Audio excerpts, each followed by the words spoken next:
दोस्तों सबसे पहले आपसे रिक्वेस्ट है कि इस वीडियो को स्किप नहीं कीजिएगा। अगर आप स्किप करते हैं तो यह आपकी ही गलती होगी। सबसे पहले मैं आपको बताना चाहूँगा, ग्रामीण डाक सेवक जीडीएस की जो भर्ती निकाली गई थी, जो भी स्टूडेंट इस फॉर्म को फिलअप किए थे उन सभी के लिए जो है यह सब चीज़ ज़रूरी है। इस वीडियो को स्किप नहीं करना है। जो चीज़ मैं आपको बताऊँगा वह चीज़ अगर आपके पास है, वह स्किल आपके पास है, तो आपका सिलेक्शन जो है 100% होगा। इसलिए इस वीडियो को लास्ट तक आपको देखना है। यानी कि पोस्ट का जो नाम है इंडिया पोस्ट जीडीएस रिक्रूटमेंट 2022, जिसमें कि टोटल जो है 38,926 पोस्ट थे। और यहाँ पर मैं आपको बताना चाहूँगा, सबसे पहला जो है कंप्यूटर सर्टिफिकेट जो है ज़रूरी है या नहीं।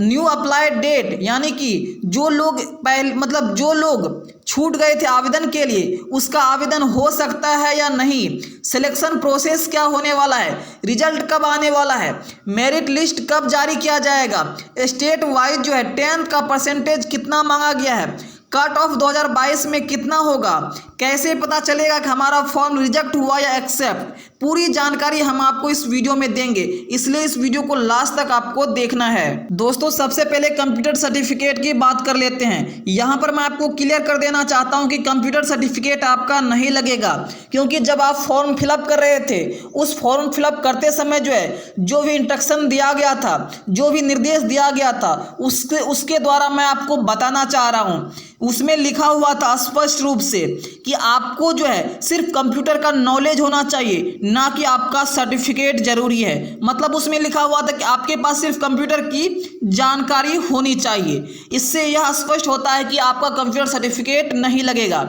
इसके बाद हम न्यू अप्लाई डेट की बात कर लेते हैं। इसका जो न्यू अप्लाई डेट जो आया हुआ है 6 जून 2022 से लेके 5 जुलाई 2022 तक जो है होगा।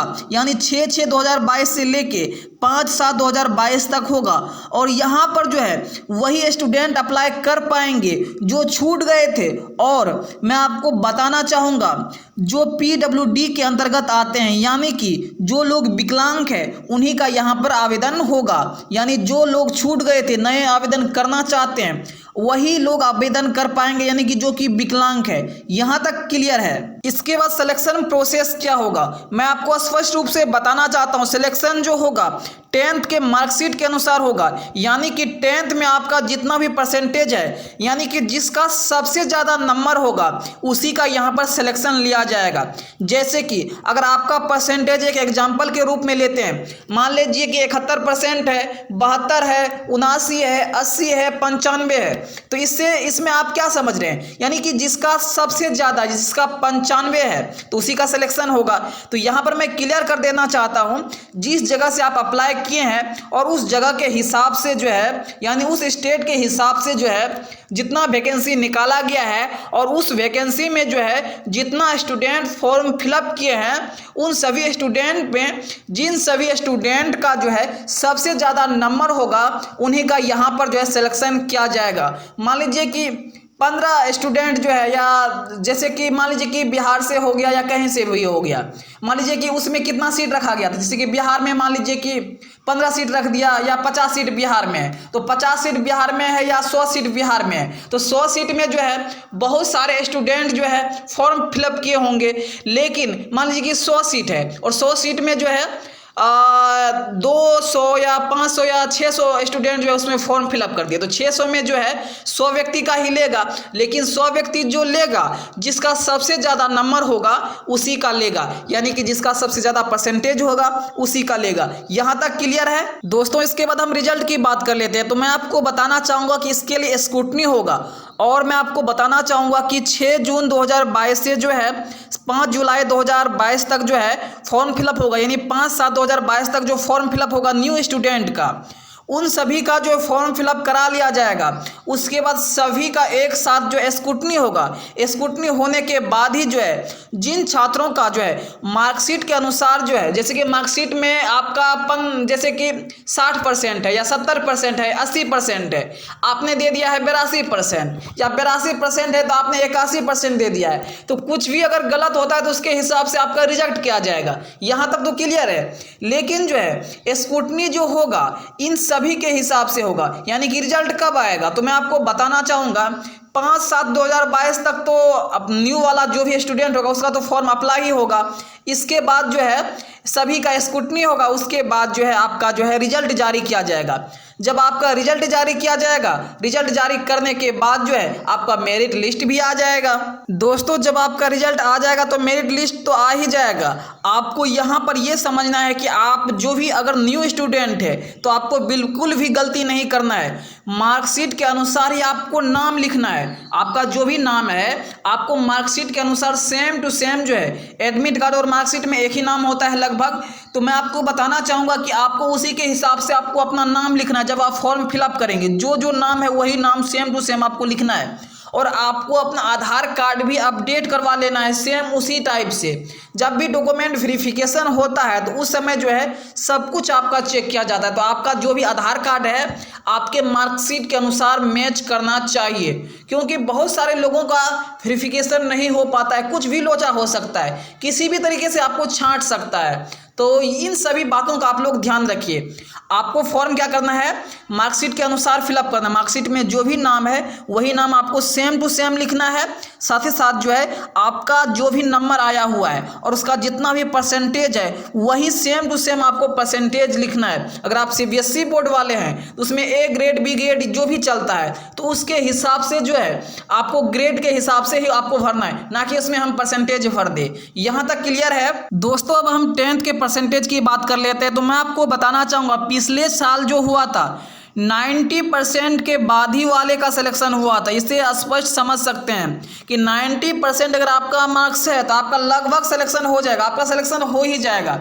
लेकिन यहाँ पर मान के चलते हैं जिनका 80% से ऊपर है उसका हो भी सकता है, नहीं भी हो सकता है। 80 से 90% यानी कि 80% हो गया, 90% हो गया, इसके बीच में जिसका भी होगा उसका हो भी सकता है, नहीं भी हो सकता है।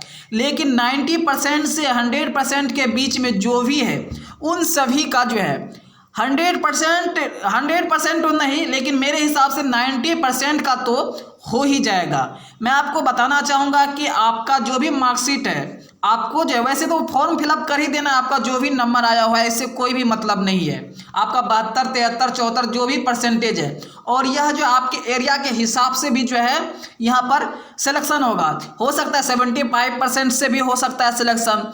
तो इस तरह से आपको जो फॉर्म फिलअप कर देना है, इसमें कोई भी घबराने की ज़रूरत नहीं है।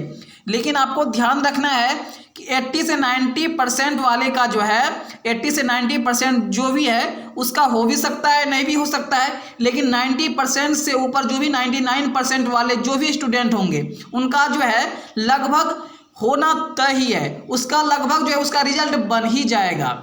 हो सकता है डॉक्यूमेंट में छटा जाए या फॉर्म फिलअप करने में छटा जाए, वो तो उसकी गड़बड़ी होगी, लेकिन उसका हो ही जाएगा। यहाँ तक क्लियर है। इसके बाद हम कट ऑफ की बात कर लेते हैं। तो इस बार पोस्ट जो है बहुत ज़्यादा यानी 38,926 है। तो मेरे हिसाब से जो है 80 से 90% के बीच में जिसका भी कट ऑफ है उसका हो सकता है, यानी 50% हो भी सकता है, नहीं भी हो सकता है। लेकिन 90 से लेके 99% के बीच में जिसका भी है उसका लगभग हो ही जाएगा। लेकिन डॉक्यूमेंट का वेरिफिकेशन में आपको ध्यान रखना है इन सभी बातों का।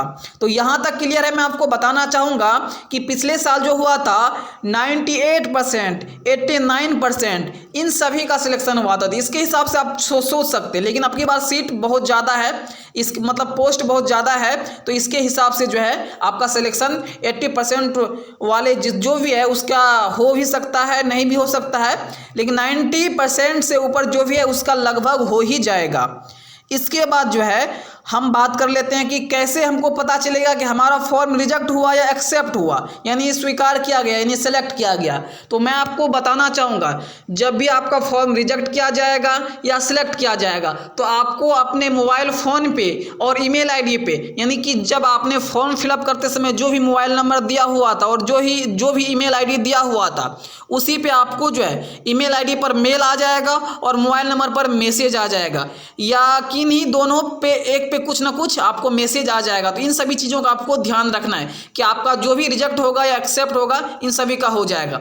और मैं आपको बताना चाहूँगा कि अब की बार कोविड की समस्या नहीं है, मतलब कोरोना वायरस की समस्या नहीं है, तो यहाँ पर जो है आपका जो है सितंबर जो रखिए, जैसे कि 5 जुलाई, मतलब 5 जुलाई तक तो आपका फॉर्म फिलअप ही होगा न्यू स्टूडेंट का। और जुलाई के बाद जून जुलाई अगस्त तक में जो है आपका जो भी स्क्रूटनी होने का होगा स्क्रूटनी हो जाएगा।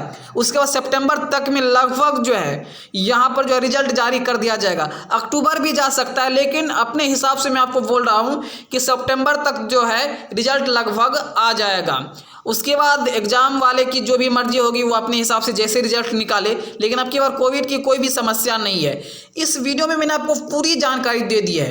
अब डॉक्यूमेंट की बात करें तो आपको मैंने बता ही दिया है कि आपका जो आधार कार्ड होना चाहिए, यानी कि मेन डॉक्यूमेंट जो होता है आपका आधार कार्ड ही होता है, और मार्कशीट होता है, और एडमिट कार्ड होता है। इन सभी में जो है इन तीनों में एक ही नाम मैच करना चाहिए, पापा का नाम और आपका। तो इससे स्पष्ट हो जाएगा आपका डॉक्यूमेंट वेरिफिकेशन में कोई भी दिक्कत नहीं होगा।